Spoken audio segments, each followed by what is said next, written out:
안녕하세요, 여러분. 세상을 바꾸는 사람들의 영상 굽는 마을에 오신 걸 환영합니다. 오늘의 이야기는 부부간에도 함부로 사과하지 마라입니다. 여러분들은요, 부부싸움을 하면 사과는 누가 하나요? 혹시 목소리 큰 사람? 아니면 성격이 좋은 사람? 잘 모르겠습니다. 오늘의 이야기 낭독해 드리도록 하겠습니다.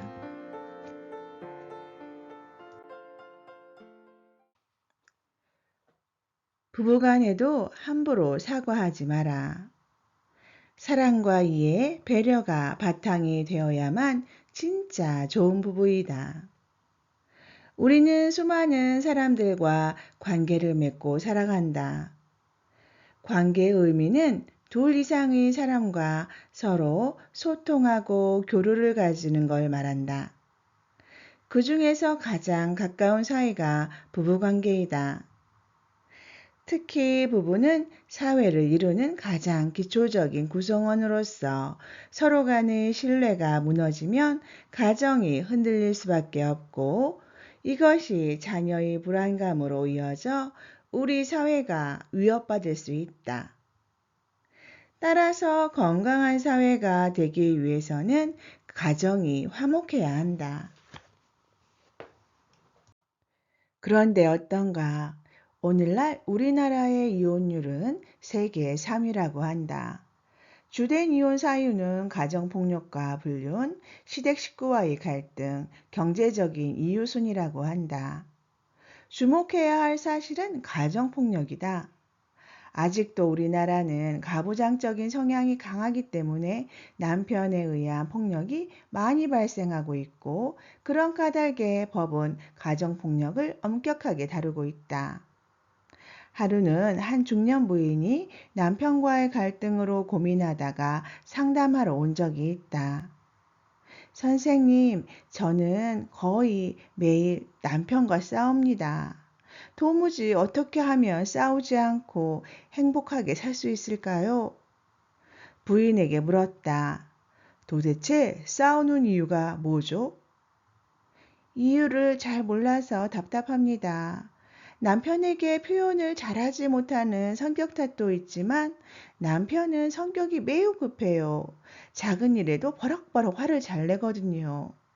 아이 교육에도 안 좋아서 그냥 제가 먼저 지쳐서 사과해요. 원인은 남편에게 있는데 제가 먼저 사과하는 건 잘못일까요? 나는 부인의 말을 듣고 답답했다. 잘못도 없는데 아이가 볼까봐 마지못해 사과하는 것은 오히려 더 나쁜 결과를 초래한다는 생각이 들었기 때문이다. 그래서 이렇게 조언을 했다. 아무 잘못도 없는 사과는 그저 시간을 벌어줄 뿐, 오히려 남편의 길을 더 세워주는 일이지요. 그렇게 되면 남편은 정말 자신이 잘한 줄 알게 되고, 이것이 반복되면 부인이 오히려 남편에게 약점이 잡혀서 화내는 버릇을 영원히 고칠 수가 없습니다. 또한 남편의 화내는 버릇을 정당하게 도와주는 꼴이 되고 나중엔 폭력으로 이어질 우려가 있지요. 그러니까 잘못된 일이 없으면 절대로 사과하지 마세요. 남편이 잘못을 인정하고 사과할 수도 있는데 왜 그러시는 거예요? 남편이 잘못을 인정하고 사과할 수 있도록 조치를 취해야 해요. 그리고 남편이 폭행을 하면 먼저 경찰에 도움을 요청하세요. 그러지 않고서는 남편의 버릇을 고칠 수 없습니다. 진정한 사과는 정말 잘못한 일이 있을 때 해야지 잘못도 없는데 단순히 아이를 위해서 사과하는 건 결코 안 돼요. 갈등의 원인이 사과하는 부인 쪽으로 돌아갈 수밖에 없습니다. 중년 부인은 고개를 끄덕였다.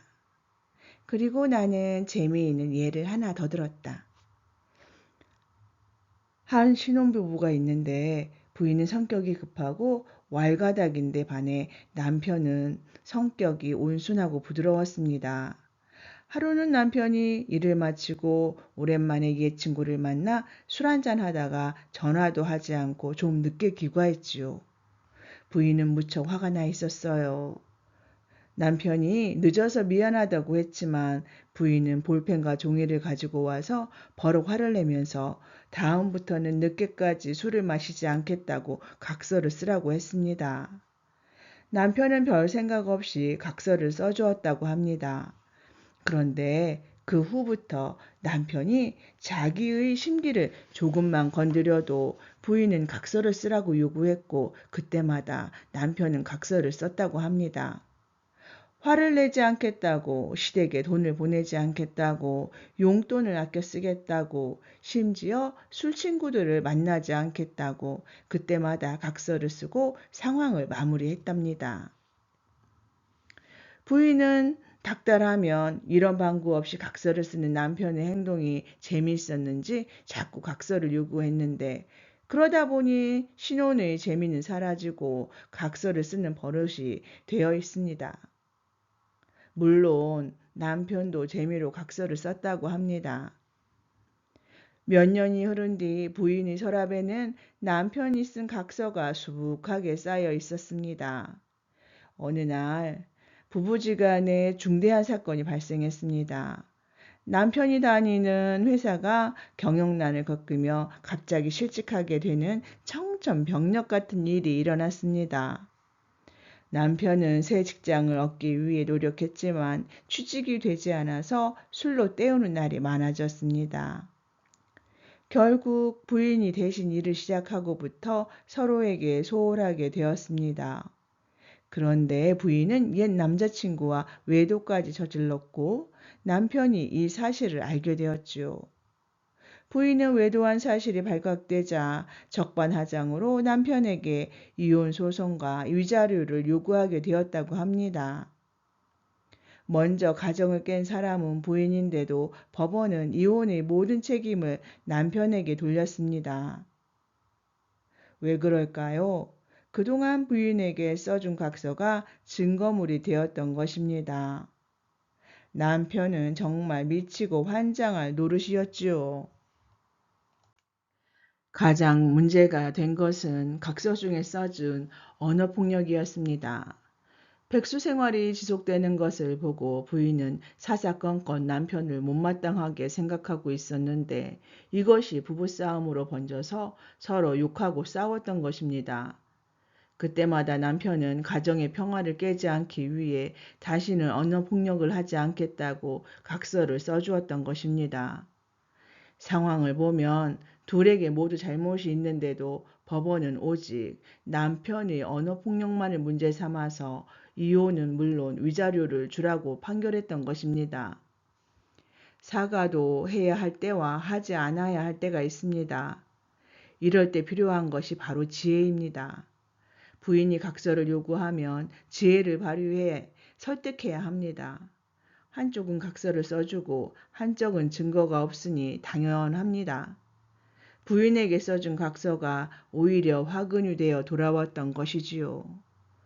부부간에는 서로를 믿고 의지하는 것이 가장 중요합니다. 남편이 부인을 믿지 못하고 부인이 남편을 믿지 못하면 콩가루 쥐반이 될 수밖에 없습니다. 한쪽만 잘한다고 해서 관계가 유지되는 것도 아닙니다. 사랑과 이해 그리고 배려가 있어야 진짜 좋은 부부가 됩니다. 한 이불을 덮고 산다고 해서 무조건 서로 이해한다고 믿어서도 안 됩니다. 부부싸움은 칼로 물베기라고 하지만 때로는 칼보다 더 무서운 것이 바로 부부 사이입니다. 내가 이야기를 끝내자 많은 분들이 고개를 끄덕였습니다. 네, 오늘은 여기까지입니다. 오늘의 이야기 부부간에도 함부로 사과하지 마라 어떠셨습니까? 우리는 지금까지 부부지간이나 친구지간, 가족지간에 저희가 어떤 일이 생기면 에이 그냥 내가 사과하지 그래야 모든 게 편할 테니까 그리고 사과하고 넘어가는 경우가 종종 있는 것 같습니다. 그러면서 속으로는 그래 내가 사과하니까 내가 쿨하지 이렇게 또 자기 합리화도 합니다. 그런데 곰곰이 생각해 보세요. 내가 잘못하지도 않았는데 그냥 그 상황을 모면하려고 사과를 해서 상대방의 버릇을 키워주고 냉철함을 잃어버린다면 결국에는 그러한 잘못된 습관이 결국 나를 치고 가정을 치고 이렇게 되는 것 같습니다. 참 간혹 가다가는 냉철하기가 너무도 어렵습니다. 왜냐하면 냉철하다라는 것은 내가 그 당시에 용기가 필요하거든요. 그리고 그 상황이 어떻게 돼도 내가 마음 아파도 그거를 견뎌낼 수 있는 그러한 힘도 필요하고요. 하지만 우리는 내가 아픈 거를 어떠한 주변이 안 되는 거를 그렇게 좋아하지는 않습니다. 냉철하다라는 것, 그것은 지혜가 있어야 하고요.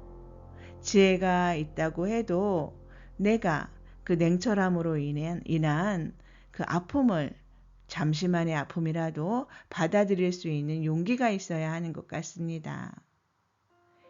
여러분, 우리가 이 순간을 모면하려고 하지 말고요.